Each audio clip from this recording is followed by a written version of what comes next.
जय श्री राधे। आप सबका हमारे YouTube चैनल लड्डू दीवानी पर बहुत बहुत स्वागत है। आज हम सुनेंगे बरसाना में श्री रूप गोस्वामी जी की सत्य कथा।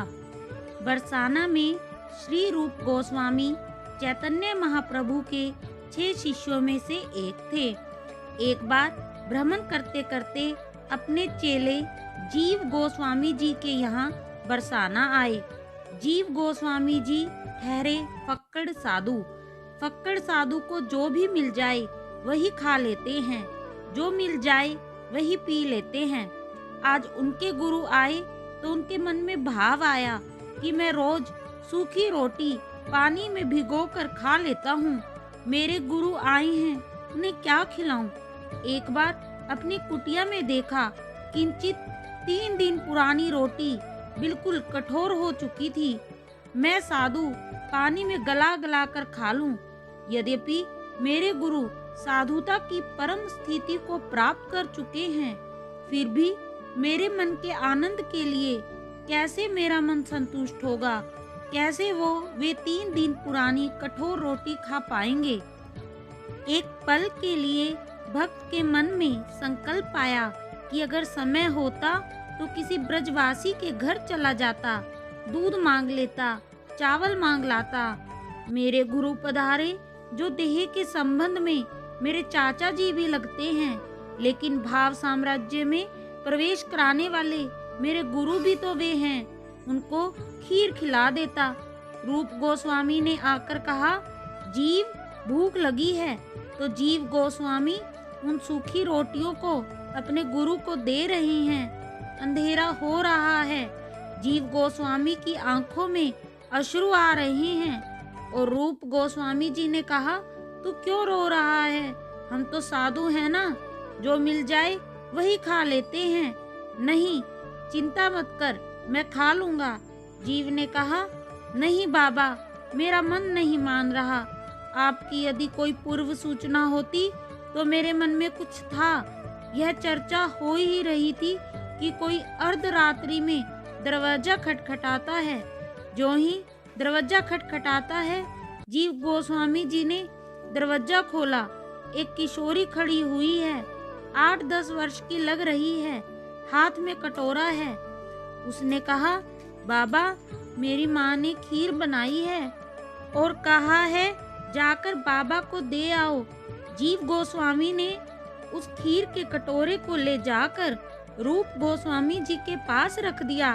बोले, बाबा पाओ। जो ही रूप गोस्वामी जी ने उस खीर को स्पर्श किया, उनका हाथ कांपने लगा। जीव गोस्वामी को लगा बाबा का हाथ कांप रहा है। उन्होंने पूछा, बाबा कोई अपराध बन गया है? रूप गोस्वामी जी ने पूछा, जीव, आधी रात को ये खीर कौन लाया है? उन्होंने कहा, बाबा, पड़ोस में एक कन्या रहती है, मैं उसे जानता हूँ, वही लेकर आई है। तब उन्होंने कहा, नहीं जीव, इस खीर को मैंने जैसे ही चख के देखा, मेरे मन में एक रोमांच उत्पन्न हुआ।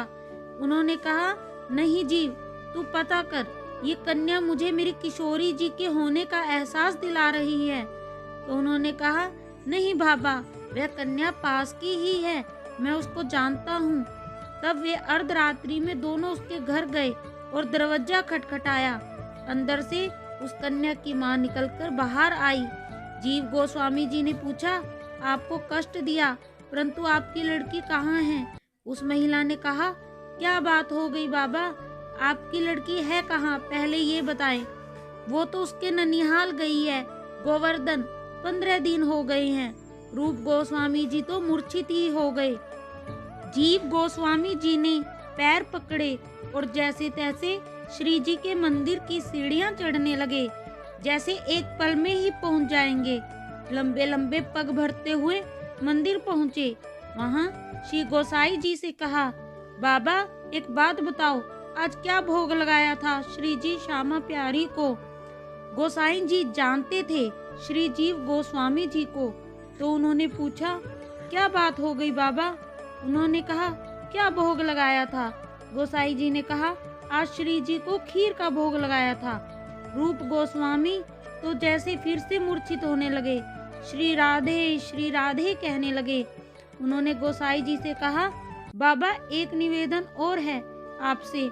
यद्यपि यह मंदिर की परंपरा के विरुद्ध है कि एक बार जब श्री जी को शयन करा दिया जाए तो उनकी लीला में जाना अपराध है। प्रिया प्रियतम जब विराज रही हों तो नित्य लीला है उनकी, अपराध है। फिर भी आप एक बार यह बता दीजिए कि जिस पात्र में भोग लगाया था वह पात्र वहां पर रखो है कि नहीं।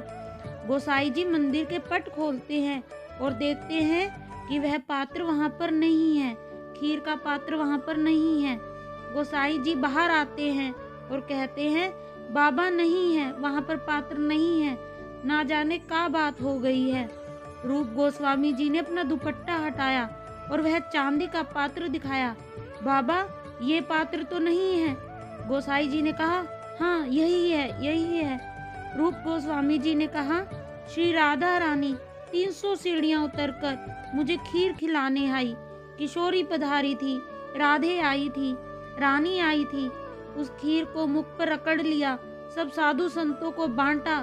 श्री राधे राधे करते हुए फिर कई वर्षों तक श्री रूप गोस्वामी जी बरसाना में ही रहे। हे करुणा निधान, इस अधम पतित दासी को ऐसी पात्रता और ऐसी उत्कंठा अवश्य दे देना कि इन रसिकों के गहन चरित्र का आस्वादन कर अपने को कृतार्थ कर सकूं, इनकी पद धूलि की एक कणिका प्राप्त कर सकूं। जय श्री राधे कृष्ण।